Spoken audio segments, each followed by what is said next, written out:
বাবা, আমি না হয় খারাপ, আপনার মেয়ে নাইট ক্লাবে যে অন্য একটা ছেলের সাথে ডান্স করতেছে, এটা কি ভালো? Night club? হ্যাঁ, নাইট ক্লাব। আপনার মেয়ে সেখানে যে নষ্টামি করতেছে। মুখ সামলায় কথা বলেন। আমি না কোনো নষ্টামি করতে যাইনি, আমি চাকরির খোঁজে গেছিলাম, আপনি জানেন সেটা? নাইট ক্লাবে চাকরি খোঁজার জন্য গিয়েছিলে তুমি? বাবা, সেখানে অন্য একটা ছেলের সাথে ডান্স করতেছিল, ওটা কি ভালো জায়গা? আমার ভালো মন্দটা আমারে বুঝা লইতে দেন।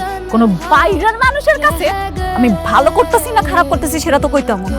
মেঘলা, আমি বাইরের মানুষ, তুমি এখনো আমার ওয়াইফ। বাবা, ও কিন্তু এখনো আমার ওয়াইফ। ও ডিস্কোতে যে, নাইট ক্লাবে যে অন্য একটা ছেলের সাথে ডান্স করবে, এটা আমি কখনোই সহ্য করতে পারবো না। ওরে আল্লাহ রে আল্লাহ, আপনি এখনো মনে করেন আপনি আমার আপন মানুষ? আপনি নিজের আপন মানুষ দাবি করলেও আমি আপনার আপন মানুষ ভাবি না, বুঝতে পারছেন সেটা? কি হলো?